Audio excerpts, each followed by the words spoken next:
Assalamualaikum, selamat pagi semua. Bertemu lagi kita di sesi pelajaran yang seterusnya. Tajuk kita pada hari ini ialah pengaratan. Objektif pelajaran kita ialah yang pertama dapat menyatakan bahan yang dibuat daripada besi boleh berkarat. Dan yang kedua, dapat menyatakan bahawa air dan udara menyebabkan besi berkarat. Ciri-ciri objek yang berkarat. Cuba kita lihat di sekeliling kita. Objek yang berkarat mempunyai ciri-ciri tertentu. Mari kita ikuti kisah di bawah untuk mengenal pasti objek yang berkarat. Dalam gambar kita dapat lihat seorang budak yang hendak membuka cermin tingkap di kelasnya. Namun, dia berasa agak sukar untuk membuka tingkap di kelas tersebut. Mengapakah hal ini boleh berlaku? Ya, pembuka tingkap itu telah berkarat. Okey.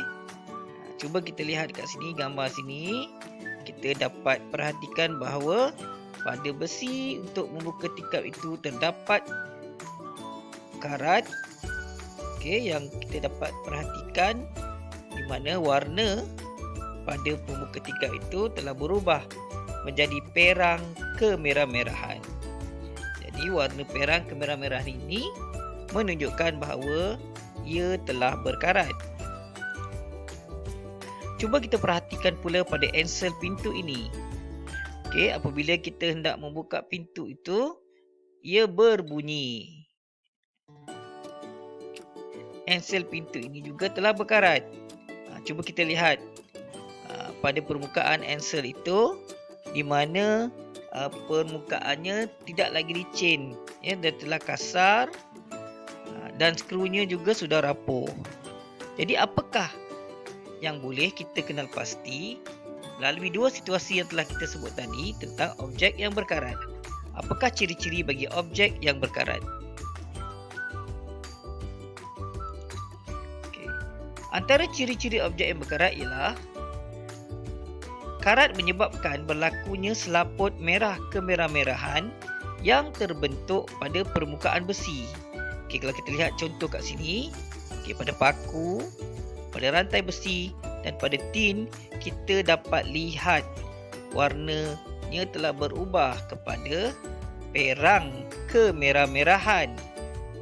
Okey, selain itu, kita juga dapati bahawa permukaan pada bahan yang berkarat menjadi kasar. Ya, kalau kamu tengok kat sini, permukaannya telah menjadi kasar dan terdapatnya warna kemerah-merahan. Jadi, ciri-ciri itu menunjukkan bahawa objek-objek itu telah berkarat. Okey, seterusnya, adakah semua objek berkarat? Okey, cuba kita lihat di persekitaran kita, banyak bahan-bahan yang diperbuat daripada objek-objek yang berbeza. Okey, cuba kita lihat situasi ini. Okay, Ravi Ravi bersama rakannya. Okey, Ravi, mari kita duduk sebentar. Baiklah, mari kita duduk di kerusi kayu ini. Kerusi di sebelah sana sudah berkarat. Okey, kamu lihat gambar kat sini. Okey, dia ada dua kerusi kat sini. Yang ini kerusi kayu, yang ini kerusi. Awak rasa dia diperbuat daripada apa?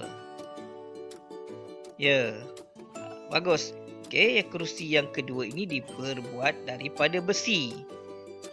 Jadi daripada situasi ini dapat kita nyatakan bahawa objek yang diperbuat daripada besi sahaja yang boleh berkarat.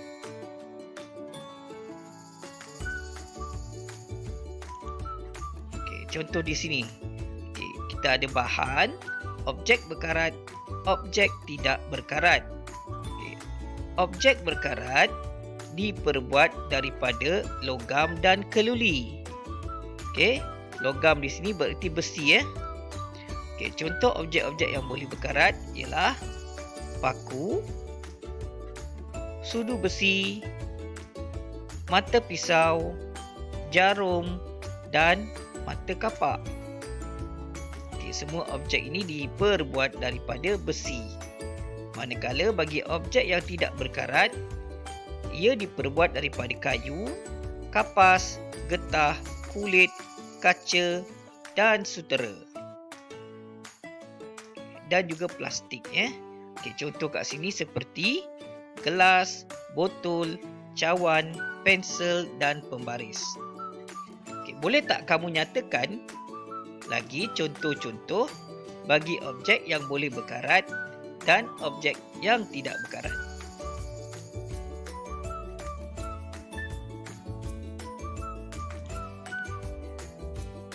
Lihat situasi yang seterusnya.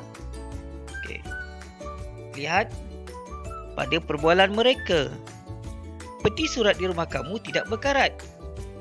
Ravi, peti surat besi di rumah saya berkarat. Mengapa peti surat di rumah Ravi tidak berkarat? Ya, peti surat rumah Ravi diperbuat daripada plastik.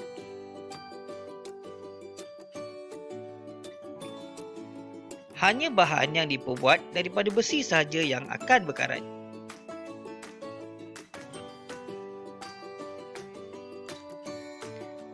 Apakah faktor yang menyebabkan pengaratan berlaku?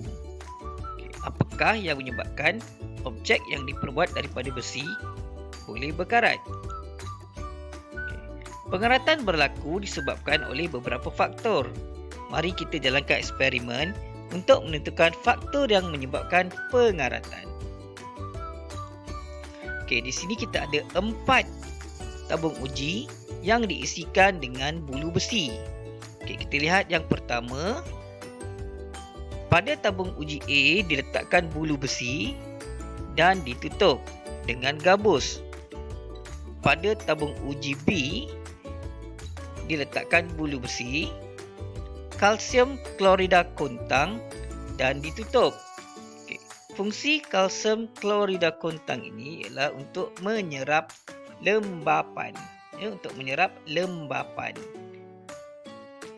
Tabung uji C diletakkan air paip yang dididihkan, minyak dan ditutup.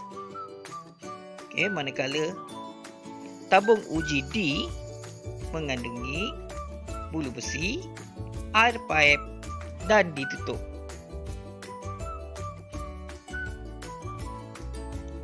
Setelah beberapa lama, keputusan bagi eksperimen ini ialah bulu besi di dalam tabung uji A didapati tidak berkarat.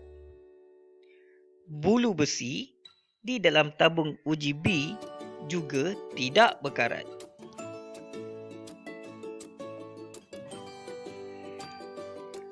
Bulu besi di tabung uji C tidak berkarat. Bulu besi di dalam tabung uji D berkarat. Dapatkah kamu memberikan inferen mengapa hal ini boleh berlaku? Ya, hal ini boleh berlaku kerana apabila terdapat air dan udara, maka bahan boleh berkarat. Kalau kita perhatikan dekat sini, di tabung uji A hanya terdapat bulu besi dan dia ditutup. Ini akan menghalang udara dan lembapan daripada masuk ke dalam tabung uji A. Di dalam tabung uji A dan di dalam tabung uji B ditambah kalsium klorida kontang yang menyerap semua lembapan dan udara tidak dapat masuk ke dalam tabung uji B. Pada tabung uji C, minyak yang diletakkan itu menghalang udara daripada masuk ke dalam air. Air paip yang dididihkan menyebabkan udara ataupun oksigen yang terdapat dalam air disingkirkan. bulu besi yang berada di tabung uji D akan berkarat kerana terdapatnya air dan udara di dalam tabung uji D.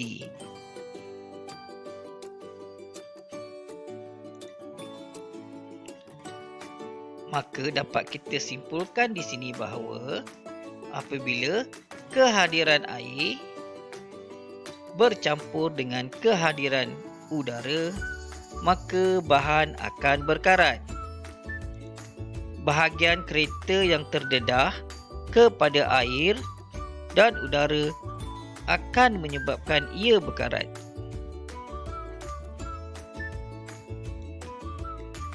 Kesimpulan pelajaran kita pada hari ini ialah karat merupakan selaput perang kemerah-merahan yang terbentuk pada permukaan besi.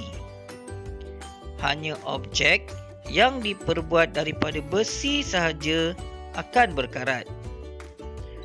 Objek yang tidak diperbuat daripada besi tidak akan berkarat. Terdapat dua faktor yang menyebabkan pengaratan berlaku, iaitu kehadiran air dan kehadiran udara.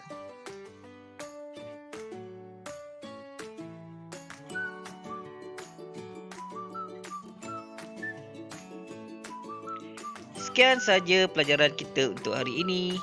Cikgu doakan awak dapat mengikuti pelajaran yang telah kita pelajari pada hari ini.